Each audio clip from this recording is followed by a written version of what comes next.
It's the weekend, it's Mailbag. I'm joined this week by Foxy and Paul. We are on a tight schedule this week, so the housekeeping is basically YouTube, Patreon, YouTube. Right, let's go. One I missed from last week from Dave, who asked, right, a week where we celebrate the 40th anniversary of our greatest comeback, the 85 Bayern Munich game.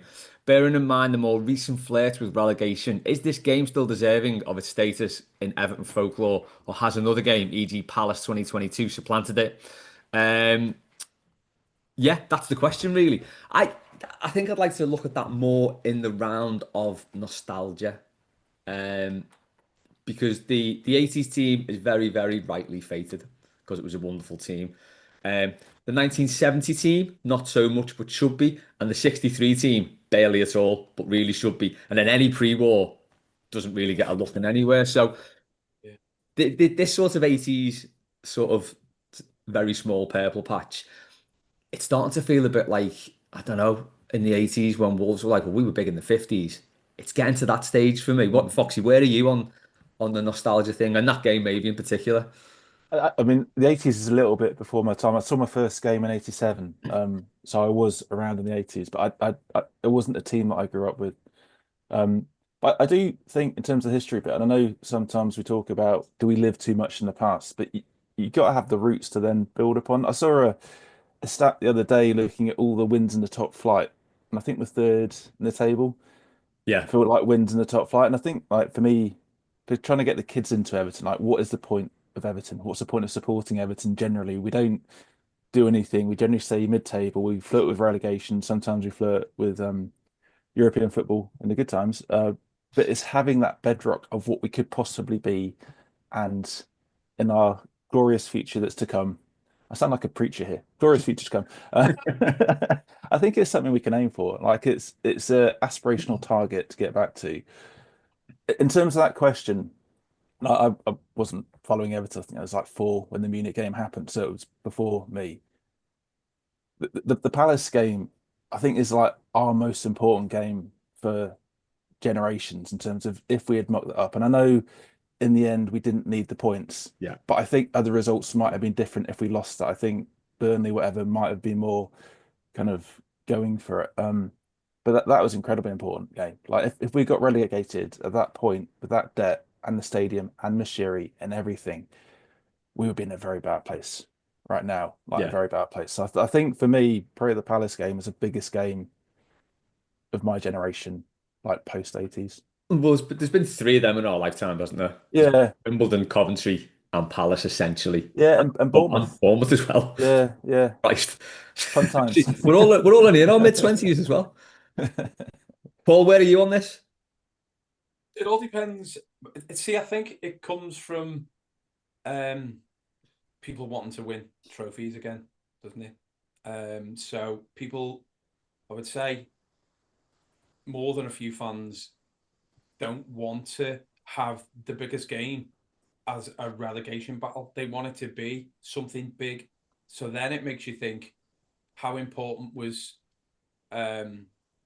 yes, we lost it, but 2012, the 2012 derby, in the semi-final of the FA Cup, and then the 2016 lost to United in the semi. Were Yeah, they any bigger or any? Are they bigger than the relegation? Yeah, as Foxy says there, obviously regards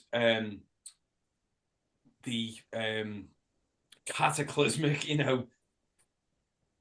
possibility of not even being existing, like in top flight history, four divisions outside of of the top flight in the hit, and that's the problem, isn't it? So I think people don't want to be embarrassed to say, yeah, it's a relegation battle where you've got Liverpool at the quarter final or a semi final game against Barcelona that was bigger, and that's it. It's not wanting to be compared with them or anybody else. It's about your own history, isn't it? Isn't that yeah. the whole point? That- But yeah, I think that's it. That's the problem, isn't it? It's what those games meant. Yeah, it is, and like you say, Foxy as well. That was sort of a certain generation of blues. I mean, I don't remember the Bayern Munich game. I do remember the Rapid Vienna game in Rotterdam. I remember watching that on the telly. don't remember the Bayern Munich game at all though. That was my first season. So yeah, I know what you mean, but it is a little bit crap when your greatest games are sort of like staying up by the skin of your teeth. But hey, this is where we are. Hopefully, we won't be here forever. One place we won't be forever is Goodison Park. We've got 2 games left. What a link. So I'm going to go into the hot topic now. Where'd you sit or where'd you stand on the Goodison seat debate, Paul? I'm talking about the price and, I mean, do you really want your seat? The end of the day, what's it going to mean? Is something tangible more? Does that mean more to you than actual memories? I think memories are better because, if I was to bring a seat to the Denby, for example, it's not going to invoke or evoke any memories at all, is it? Whereas if you think, do you remember this? And it's not always, it's like the Just Stop Oil lad. Is that more like that sort of not even thinking of Iwobi's goal in that game, but the fact that it was like Fan Man in Bo Holyfield 2, I think, was it? Do you know what I mean? Which obviously you've got Mo doing that in The Simpsons and reenacting that. And it's like, it's if for me, I'm not bothered about it. I'll be fair. I find it uncomfortable anyway. So why do I want to take it with me? Because Yeah, all he's done is squirming it for the last 20 years. So and listen, I've probably farted quite a lot on that seat. I don't want to be that. I've been there for 10 years. There's not a chance. I'm surprised the wood is still actually quite sturdy enough. It hasn't perished behind. Yeah, and it's yeah, exactly. Yeah, very partridge. Yeah. So that's it for me. Yeah. What do you think about the price? Me? Yeah. Well, it was quite funny because I was thinking 90 quid, trying to work out how many seats they're actually going to sell, because they're surely not going to be selling any in the away end, are they? So I think it equates to about, what did I work it out as? If it was 40,000 seats or just under, it's about 3.6 million pounds if they were to sell them all. But they're not going to. So, I mean, is that going to pay towards, and this is to link to a future question that you're going to ask, towards Calvert-Lewin's wages? We'll come on to that next.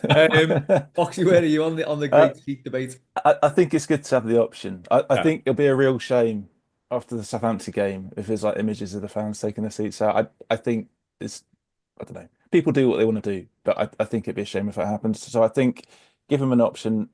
It's a good question. What do you do with it? Like if it's in a nicely presented frame, you put it on your wall. Personally, I would be allowed to do that. I don't know. That's kind of a link to another question later on. So if you turned it into some furniture in the house or whatever, then maybe no. It's not for me, but it's nice that people have a choice if they want to. I don't think they'll sell that many. I don't think they'll make that because it's like the cost of it, and then they got to take them out, frame them, do whatever they do. Yeah. Yeah, I'm the same. It's sort of like I've thought while people have been saying, oh, I want to take my seat. I'm just thinking it's a bit of plastic. I don't really care. I just sat on it. Go on, Paul. I was just going to say, people are going to the new ground and stealing food. They're not going to be buying seats from the old ground. Yeah, I think I've said before. I think the Bullens Road and the main stand ones, the wooden ones, could look quite good. Bit of plastic in a presentation box, but you know what? If that means something to you, that's fine because I can understand why people would want it. My only thing is I bought the Goodison commemorative pack and it's been in the wardrobe since I looked at it. I thought, oh yeah, this is nice. I've not looked at it since, but there we go. But yeah, I mean, it's personal choice, isn't it? But yeah, I don't know where to put it. Alex on this said, I think the seat is a fair price. People forget they rent it every season and it's a business. They're not entitled to it. It takes effort for them to take it up and send it out in a nice way. £90 is fine. I mean, that is the thing, isn't it? It's not actually your seat. You're just sitting there. You're buying the space in the ground. You're not actually buying that seat. So it's not anyone's seat apart from the clubs. I like the idea of having it but paying 90 quid for a piece of plastic that I've sat on for 20 years. I'm not going to miss. Also, who's to say to even my seat when Everton send it out? Now, that is a very good point. Yeah. Is it really going to be your seat? Because that would take a lot of like logistics work as well, wouldn't it? let's dead quick. Why is it my seat when if that seat's been there? I don't know since the. Let's just argue. That it Well, was yeah, whoever was there before you. only been there. What? Probably about 10% of the time. Why is it my seat? Yeah, I'm just the last person who sat there, and it's offered to me because I currently sit Yeah. there.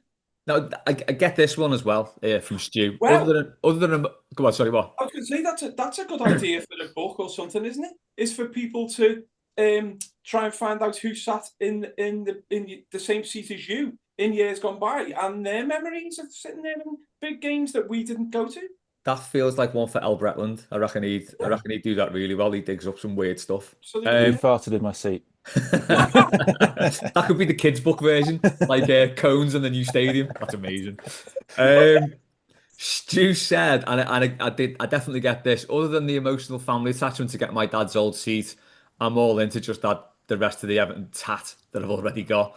Tommy 1878 said it's better to have it and not know what to do with it rather than to not have it. Fair enough. I'm tangled up in blues. Bit of politics coming up. It's pricey, but unlike Labour, I sounded like Brian O'Hanrahan Well, then, didn't I? or Ben Elton. A little bit of politics. It's good, but I don't like it. It's pricey, but unlike Labour, I'm going to hold on to my seat in case someone I don't like takes it. You don't get to keep your favourite cinema seat if you go for years. You pay to see the film. Same with Goodison. We never owned the physical seat. Um, quick one from Rob. Sorry on this as well. If you buy your seat, where'd you put it, and does it cause a domestic? Foxy, just come to you on this one. Yeah, it's a good question. I kind of think of Everton memorabilia in the house. I've got a signed Pickford shirt in a frame. I've got a Pickford cap that he signed. I'm not allowed to have those on public display. They're both in the boys' room. I've somehow got an Everton Goodison image in the bedroom. I genuinely don't know how. Like loads of wedding pictures and then a picture of Goodison. How I did that, and it's been accepted. I don't know how that's happened. So I wouldn't be allowed to have it in the house. It'd have to go outside somewhere. Fair enough. Yeah, I'm the same. I don't know where the hell I put it. Let's go to the DCL question. Foxy, it's your question. Ask away. All right. So the question was something like the case for DCL discussed, and I've kind of like every so often with Everton, particularly like Everton Twitter, there's a thing that comes out that just polarizes opinions. You get the people just want get rid of DCL, new start, or actually he's our best striker. It makes sense to keep hold of him. And I feel with DCL, I was looking at his stats a bit before and Yeah, comparing him to Ferguson. The stats are pretty much identical. They've they're both scored comparable, about aren't they? well, yeah, they both played about 230 games. They've both scored about 58 goals. So, like the goal return. But unlike Ferguson, DCL's never really like been a fan's favourite. And I think he's like our third leading scorer in the Premier League. I might have made that stuff up. Yeah, I think it's And I, about and, that. Yeah, and I know football existed before the Premier League, but in recent times, he's been one of our better, more consistent players. But he's never had that kind of love from the fans. He scored the goal in the derby, he scored the goal against Palace, like critical big goals for us recently. And then we kind of been in this contract situation where I get why he didn't want to stay at Everton last summer. I get him playing for Sean Dyche, the ownership situation, all that stuff. He was like, actually, Everton's a bit of a crackpot club. Why would I stay here? He still has ambitions to play for England. So he kind of held off on that. Dyche went, you owners come in. He's changed his management team, his advisors, whatever, to a new advisor. I think it's the people he had before. And all of a sudden, it's going to actually, like, Everton's a completely different situation than it was last summer. And he's like, right now, I want to have a chat and talk about terms. I also get the argument that he's quite injury prone. Like he's had three big injuries in the last 4 years. Mm. His goal return isn't massive. Um, but then I kind of go the other way, he's our best striker, right? If you compare him to Beto, in my opinion, Brozier, Chimiti, Calvert-Lewin's your best striker. Um, we're going to have a period of churn in the summer. Brozier will go back. I think Chimiti we'd be best served going alone for a season, which kind of leaves you with DCL and Beto. If you've got the option of selling Beto and getting some money for him, I would, which then leaves you with DCL. Yeah, So I'm in the position, you got your best striker, try and get new terms. I wouldn't go ridiculous money, do sensible money that's maybe kind of incentive based on being fit and actually scoring goals, which is always good for a striker to do. But I don't know. For me, it's a no-brainer to sign him up. And you kind of get this polarized view of the other way. yeah. So you've got Everton's third leading time scorer in the Premier League, comparable stats to Ferguson, our best striker. we're getting him on a free, if you like, in those terms, and reduced wages. I don't know why you wouldn't do it. But then, like listening to Robin Mose talking on their kick about, like very different polar opinions the other way. So I don't know. I'm interested in your guys' thoughts for some It's hot soccer chat. yeah, it's a tricky one for me. So he's 29th scorer in the all-time charts. I got that off EvertonResults.com. Um, behind Duncan Ferguson, just Jack Sharp, Derek Temple, Fred Geary, Tommy Eglinton, and Alan Ball. Ahead of Tommy Lawton. But Tommy Lawton did score 70 goals in 95 games, not 204. So yeah, you can't compare. It's like, it's just a nice little stat to have that, isn't it? Yeah, I think for me, I can see why the club would sign him, and I do agree about the chain in the summer. We can't, there's 13 players out of contract. We cannot get rid of all of them because you won't replace them because you physically can't go out and buy 13 players. The club wouldn't have the money to do that. So yeah, in that regard, I do think the more players we can keep on, the better. But then you are falling into the trap of, well, are they actually good enough? And that's always the question with him. He seems to either score goals and get injured or not score goals and stay fit. That's been the story of this season. So, but yeah, I can see why, particularly as we're very, very light up front. And as you say, if he was coming in from a free from somewhere else, we might look at it and go, do you know what? He seems an all right player and he doesn't seem bad. Mm. And we can't be going out and signing superstars. We're not going to get a 15, 20 goal a season striker. It's unlikely that we're going to be able to afford to, or even, pull one. And people are talking about the lap. He's going to be playing against us for Ipswich today. There's going to be bigger teams after him. There's going to be teams who can offer him European football and all kinds. So I am thinking about Newcastle there. I do think it was funny though, the Calvert-Lewin, I think last summer probably thought it was going to go to Newcastle and replace Isaac. Mhm. But nah. Yeah, I think he's sort of seen, like you say, Foxy, the grass isn't always greener because no one he's really interested in is coming for him. So yeah, I can see why. Still on the fence, but do you know what? I probably would just because we need players in, Mm. and he's one who's been there and done that for us. Not that often, but there we go. Paul, where are you on this? Say when there's so many points to this is an hour conversation. This really, I know that's me, but it with anything. But compare him to Decore and big goals and his importance to the team and his absolute polarization with I think less people want to keep Decore than want to resign Calvert-Lewin in my personal opinion and experience of talking to people.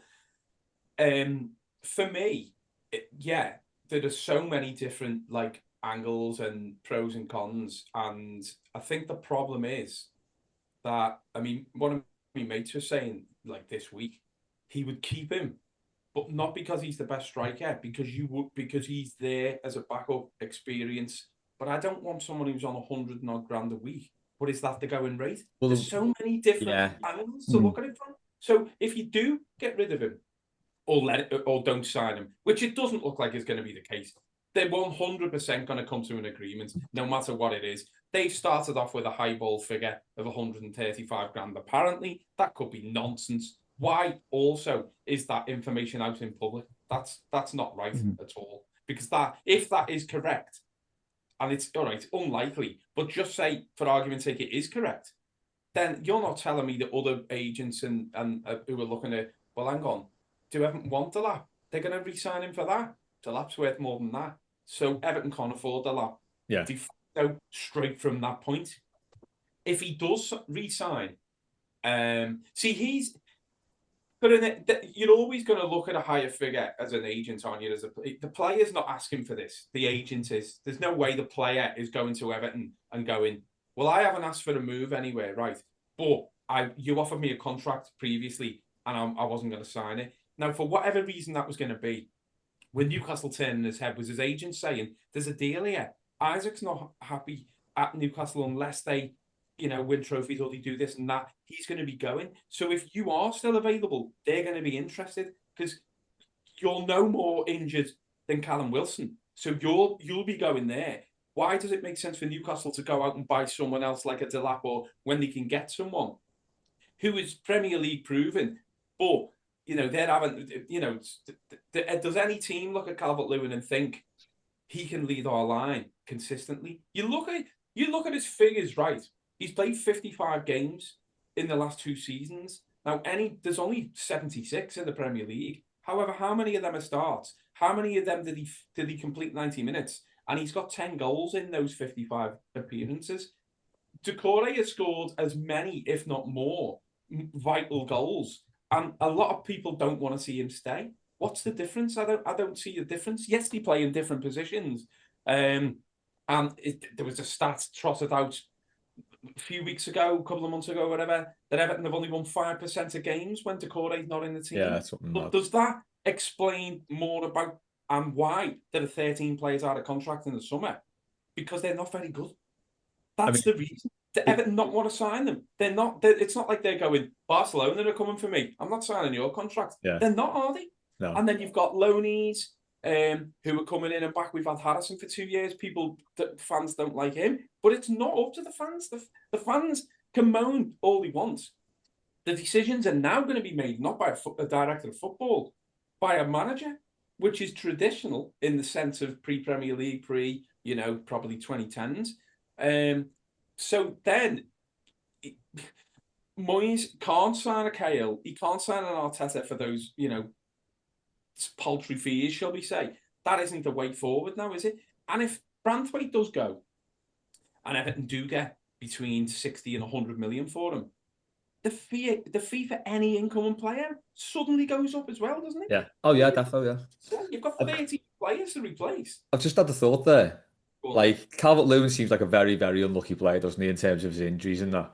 Yeah. But if he had a contract all lined up to go to Newcastle on the basis that, well, Isaac won't be happy unless they win a trophy, he must have been thinking, Newcastle win a trophy, I'm fucking in here, lads. Yeah. And then Newcastle go and win a trophy. That's really unlucky, isn't it? It's the League Cup, isn't it? Newcastle's owners are like the second richest in the world or the richest or whatever. I know you can only spend a certain amount of money as a ceiling for things and whatever. And they're, it doesn't matter, you go back to the 60s, 70s, 80s. No team was ever not having changes in the summer. You've got to freshen up slightly. Yeah. If you've got a fantastic squad, still got to keep them on the toes, regardless of what era it is. Yeah. But you look at those things now and think, well, hang on, is Chimiti going to actually get any games? Is he going to leave? Is Beto going back to Italy? Brozia's not going to sign that. If we could have none of those four. I think that's the big point. Like you said, Foxy, the amount of change going on in the squad, and some players are going to have to stay. I am quite terrified that Jack Harrison will be one of them. But hey, do you know what? As Paul said, it's not up to us. We've just got to make the best and watch what's out there, really. Dan said on this, if we apply the Andre Gomez rule, e.g., he's hopeless but I fancy him, it's a 4-year deal. By the way, DCL makes Gomez look like something from the Mariana Trench. Folk are all over giving Gomez, who was injury prone, another deal because he was FC sexy. He had tiny eyes, by the way. Tiny. I'm just thinking Reeves and Mortimer now, tiny eyes. Yeah. And Mike said, no. And then I think he had an aneurysm there when he said I, because he didn't say anything else after that. Was he, what's her name? Was he, oh God, what's his name? From Sexy Beast? No. Ben Kingsley. Ben Kingsley, sorry, yeah. Right, Stephen, today is his last game at Goodison, and he feels like he needs one more good fume boo before he goes. If all is going well on the pitch, what can he fume or boo at, Paul? Where does he sit? If he sits by me, you can boo me. It's not a problem. If anyone sees Paul, just boo him and heckle him anyway. And then Tom can say, they're not booing, they're saying boo earns. Yeah, so you can boo anything. Fella who sits next to me, he's not going to Southampton game either. So we're going to meet for a pint and stuff beforehand. He boos at everyone who misses the crossbar at half time. But like that, yes. So if you can ever hear a distant boo, it's him, regardless of who they are. I tell you what, who took me by surprise with the crossbar challenge just quickly. Did you see those 2 kids who did it the other week? Oh yeah. I thought maybe they should let them go a little bit closer in. And then I think the lad hit it 3 times, didn't he? Because the last one skimmed the top, and the girl, I think, got it twice. It was like, okay, what do I know? The Arsenal game, was it? I think it was, yeah. Incredible scenes. And I was thinking, they're probably in Liverpool's academy now. Probably will be, yeah. Foxy, what you randomly booing. What do you think he should go for? There's so many things. I think the crossbar half time is a good one. I think any former players that are walking on the pitch, just Yeah, make him feel at home, launch straight into him. Anything that's emotional about the last couple of games, get a boo in, cover any kind of underlying feelings you might have towards it. I think booing is a safety blanket we all need to get through the last two games. So yeah, just boo away. yeah, I'm going straight in with the ball boys. Yeah. Just boo them. Yeah, Whenever they get the ball, if they don't move to ooh. get the ball, boo them. Yeah. Yeah. And if they do, boo them anyway. Boo the shite beer, boo the food. Like you say, boo everything. Oh, right, we've got 10 minutes. Shit. Okay. Oh, right. I might leave Tommy's and Newbie Blues ones because they need a lot of talk. Michael Potter on the subject kind of booing in the Park End. What does your pre-match pub choice say about you? Do all Park Enders go to the same pub at 83 minutes mark of the match? No, we all get off to get the train. Yeah. We're very tied to these train timetables, so you think if we missed that one and then it's backed up at Kirkdale, we could Yeah. be there for 40 minutes longer than we need to be. Plus, also, as I say every time, anyone who's been in the Park End, you genuinely have to leave your seat early if you're at the back to get down to the front by the time the game finishes. You can leave on 83 and still not get out on 90 minutes in that stand. It's odd. It's an odd place. Foxy, match day pub, what's it say? So I'll probably be in town. More food than pub because I drive. So I'll pre Pizza Hut or Zzz's, something for some food with the kids. I tend to go to the cool places. So afterwards, I probably go to the Denby because it's where all the cool kids hang out, right? Uh, Apparently so, yeah. I do as well. yeah, that's about Yeah, it. yeah, it's a good shout, isn't it? It's definitely the best Everton pub going. Pre or post match. Yeah. Um, but yeah, I don't know what to say about you, Paul. Your pub choice. Is it just for a lot of people? It'll just be routine, won't it? Well, yeah, there's people who go to their staple. I know people right this season who've changed pubs and then went back to the one that they went to because, well, for various different reasons. But like the year in the um, what early Moyes era, I was going to Crofts. And I don't know why, Where's because the that? aisle wasn't very good. City Road, so it's about 2 minutes walk from the Gladys Street, basically. Okay. If you pass the Willie Mill on the left hand side and just keep walking straight. And then like I've gone see, I'd like the taxi club, but it's miles away. Yeah. I might as well just stay here for a bit. That's so that's so far away it is. And then sometimes I'll go in the Winslow, see me mate. Gets very busy in there though, doesn't it? Early on. And there's always, and I apologize to whoever it is, and if it's different people, but they always have someone playing acoustic guitar. How are you supposed to talk? Oh, we need not I'm that like, in the I'm ad. worse than Janet Street Porter. You know what me or Jonas. I just like to talk. So yeah, it's impossible. You can't hear anyone, and especially if you've not seen people who are coming from different parts of the country. Yes, not everyone is born by the brick, and that's it. So it's like that. It doesn't say anything to me because I'm not really always that bothered about having a drink before the game. Because I usually end up like those people who go to a gig and they're just walking past you every 5 minutes to go to the toilet. Yeah. So I don't like being like that. If I bump into my cousin or we arrange to meet, then I end up being about 6 pints deep before the game, and I just about make it in. I Yeah, end up trying to get it to the way end and everything because I'm that drunk. I've never really been a pub before the game type because a lot of the time I would have just wanted to have stayed in the pub. And on the odd occasion when we did go to the pub before the game during Walter Smith, we did actually just stay in the pub Yeah, and sack the game off. yeah. Yeah, the temptation's too much there. Mike has asked, oh yeah, read Mike's article on theblueroom.com about his final day I at will do. Goodison Yeah. Park against Man City. It's very good, especially the end. The end is a touch. So he said, anyone else checking Leeds, Burnley, and Leicester results out of muscle memory? I'm not, and I'm just so glad. Like I've not checked anyone's results for weeks, not even Everton's really. I am checking the ones around us. So now we've got the race for 13th, which is what the Premier League is selling for Yeah. most exciting end of the season ever. No, I am kind of checking who United have got, who Spurs have got, who else is around us. So I'm not checking that much, am I? Uh, I've forgotten the teams around us. Palace are just out of reach. Wolves Yeah, they're us now. Wolves are done really well, haven't they? After we beat them 4-0 and they're atrocious at Goodison, they've done like incredibly well. Vita Yeah, no, Pereira, the armband git, making monkeys out of us all, isn't he? yeah, no, I'm checking, and I am kind of conscious of. I think we should win our last two home games.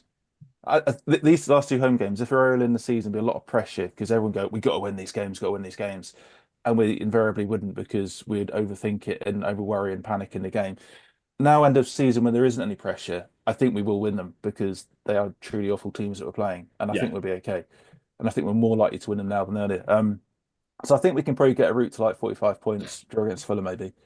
And I'll be honest, I have thought about where does that put us in the route to 13th, and I think we've got a chance. I think We have. Spurs and United being in Europe will probably distract them. I need a sense of jeopardy. Like when it gets to the end of the season, I know I said last week I do miss not being in the relegation fight because I quite enjoy it. I need to create my own relegation fight to keep it interesting because otherwise it's just like oh, none of it matters. But just on that as well, if the bottom three hadn't been so crap this season, this relegation battle could have contained Wolves, United, Everton, Tottenham, and West Ham.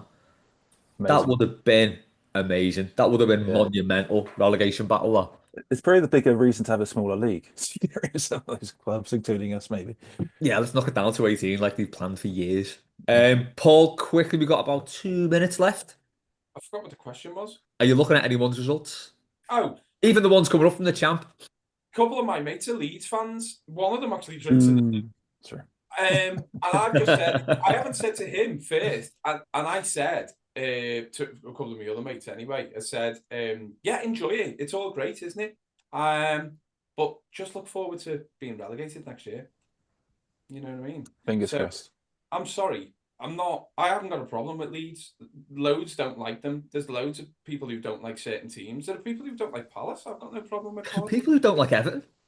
Well, listen, when people say to me, who do you support? I'm an Everton fan. Oh, who do you hate? Everton. Yeah. I don't hate any other club more than Everton. I hate everyone. Well, yeah. No, I do, as you Yeah. know. Who do I like is obviously a shorter list. But yeah. Burnley, interesting. 15 goals conceded in 45 games. Well, yeah, However, I can't wait for James Trafford to get bullied next season and start throwing him in his own net.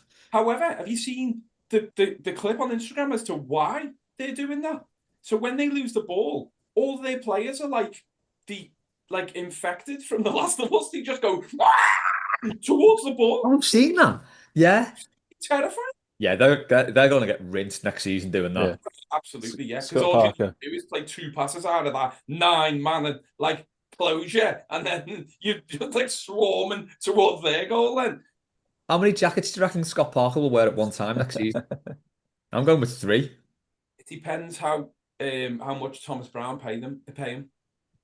We'll finish on this one. So in the tweet, I put Stuart Barlow's goal against Ipswich on the 24th of March 1993. I know that because it was my birthday, and for years I thought I dreamt this goal. It was for anyone who wasn't seeing it.